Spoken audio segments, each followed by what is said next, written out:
Award goes to Demon Slayer, Kimetsu no Yaiba. तो demon slayer वो series है जिसने की काफी कम टाइम में बहुत कुछ हासिल किया है। Demon slayer infinity castle highest opening first day का रिकॉर्ड, हाईएस्ट ओपनिंग वीकेंड का रिकॉर्ड और highest collection in one day का रिकॉर्ड सब टूट चुके हैं। पहले दिन की कमाई बताई जा रही है करीब 1.7 बिलियन येन यानी $12 मिलियन यानी 100 करोड़। चाहे वो पॉपुलैरिटी हो, मांगा सेल्स हो या फिर फैन बेस, लेकिन सवाल ये है कि कैसे।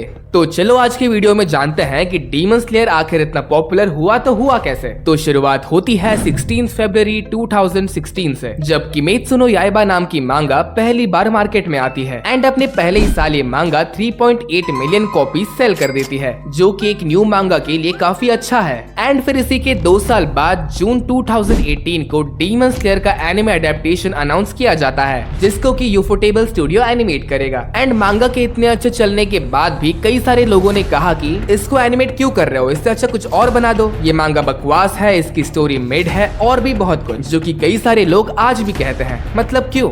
एंड मुझे ये बताओ कि तुम्हें डीमन स्लेयर की स्टोरी कहाँ से मिड लगती है। एंड ये बात आज जो बंदे बोलते हैं ना, उनका ये बोलने का रीजन मुझे पता है। एंड वो रीजन ये है कि डीमन स्लेयर की एनिमेशन उनके फेवरेट एनिमे के एनिमेशन से काफी ज्यादा बेटर है।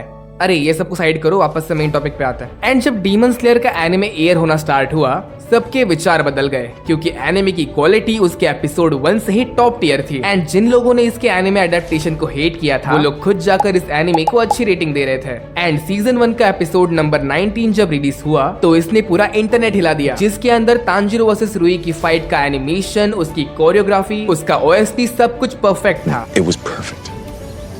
Perfect. Everything down to the last. And हाँ, अगर तुमने यहाँ तक वीडियो देखी है तो सब्सक्राइब कर लो। एंड सीजन 1 के खत्म होने के बाद यूफोटेबल डीमन स्लेयर की एक मूवी अनाउंस करता है, जो कि तुम में से कईयों ने गेस कर ही ली होगी। एंड इस मूवी को रिलीज करना यूफोटेबल का सबसे बेस्ट आइडिया था। एंड इस मूवी ने इतना पैसा कमाया जितना कि जापान की बॉक्स ऑफिस इंडस्ट्री में आज तक किसी ने नहीं कमाया। एंड यही वो रीजन है कि वर्ल्ड वाइड काफी सारी ऑडियंस जिनको कि एनिमे क्या है यही नहीं पता, उन्हीं लोगों ने एनिमे देखना स्टार्ट कर दिया। एंड इस मूवी का सबसे इमोशनल सीन यानी कि रेनगोकू की डेथ, उसका इम्पैक्ट भी बहुत ज्यादा था। एंड इतना सब कम ही पड़ रहा था तो उन लोगों ने मुगान ट्रेन मूवी को काट के एंड कुछ एक्स्ट्रा सीन्स डालकर 8 एपिसोड रिलीज कर दिए, क्योंकि जो लोग कोविड की वजह से मूवी नहीं देख पाए वो लोग घर बैठकर एपिसोड देखेंगे। एंड ज्यादा वेट ना करते हुए ये लोग कुछ 6 से 8 महीने के बीच एंटरटेनमेंट डिस्ट्रिक्ट आर्क को रिलीज कर देते हैं। एंड मुझे नहीं लगता कि मुझे यहाँ कुछ बोलने की जरूरत भी है, क्योंकि टेंगेन वर्सेस ग्योतारो की फाइट ने क्या करा था वो तो हम सबको पता है। एंड इसी के अगले साल वो लोग द स्वॉर्डस्मिथ विलेज आर्क का अनाउंसमेंट कर देते हैं। लेकिन एक बात शॉकिंग थी कि ये लोग स्वॉर्डस्मिथ विलेज आर्क की मूवी लाने वाले थे, जिसमें कि ये लोग एंटरटेनमेंट डिस्ट्रिक्ट आर्क के last 2 episodes and Swordsmith Village Arc का एपिसोड जो कि 1 घंटे का है, इन तीनों को कंबाइन करके मूवी के फॉर्म में रिलीज कर दिया। एंड लोग इसे थिएटर में कुत्तों की तरह देखने चले भी गए। एंड इस मूवी को देखने का हर किसी का अपना अलग रीजन था। कुछ को टेंगेन वर्सेस ग्योतारो देखनी थी,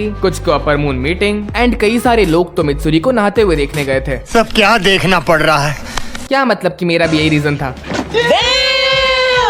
एंड यही सेम चीज इन्होंने सीजन 4 के साथ भी की। वैसे सीजन 4 तो ठीक ठाक चल ही रहा था, लेकिन उसका एपिसोड नंबर 8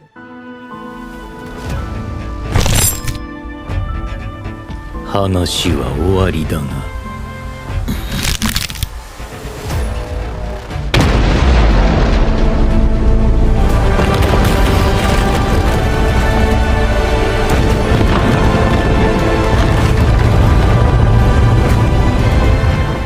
तो अब बात करते हैं कि डीमन स्लेयर की पॉपुलैरिटी इंडिया में कैसे बढ़ी। And the anime award goes to Demon Slayer.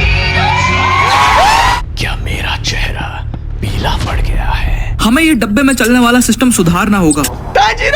तो देखो, इंडिया का भी वही सेम सीन है। जब हिंदी डब आया था तब गालियां ही पड़ी थी, लेकिन आगे चल के इन्होंने डब को सुधार लिया। क्या मैं बीमार लग रहा हूँ? एंड जैसे कि इंडिया में पहले नरूटो पॉपुलर हुआ, उसके बाद जेजेके, फिर सोलो लेवलिंग एंड अब डीमन स्लेयर। यहाँ तक हमने एनिमे का तो जान लिया, तो अब मांगा की बात करते हैं। तो अब तक डीमन स्लेयर की मांगा ने 220 मिलियन कॉपी सेल करी है एंड अब ये वर्ल्ड की 7th हाईएस्ट सेलिंग मांगा बन चुकी है। एंड एक और बड़ी बात है कि डीमन स्लेयर ने ब्लीच की मांगा सेल्स को भी सरपास कर दिया है, जो कि बहुत बड़ी बात है, क्योंकि ब्लीच बिग 3 में आता है। एंड ब्लीच को सरपास करने के बाद इसका अगला टारगेट है नरूटो। एंड अगले 2 सालों में ये मांगा नरूटो को भी बीट कर देगी। एंड अगर हम इन्फिनिटी कैसल वाली मूवी की बात करें तो इस पर मैंने एक वीडियो बना रखी है, जाकर वो देखो। एंड एक और बात की बस अगले 2 से 3 साल ना ही डीमन स्लेयर का कोई एपिसोड आएगा, ना ही कोई मूवी एंड ना ही कोई ट्रेलर, क्योंकि सीरीज खत्म हो जाएगी। एंड ये सुनकर बहुत बुरा लगता है।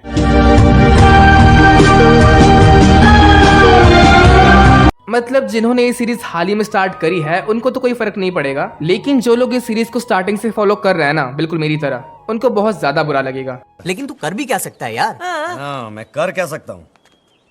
मैंने है ना फैसला किया है। करेक्ट फैसला किया। तू कुछ नहीं कर सकता। मैं कुछ नहीं कर सकता हूँ, मैं कुछ नहीं कर सकता। अब मैं बताता हूँ मैं क्या कर सकता हूँ। मैं ना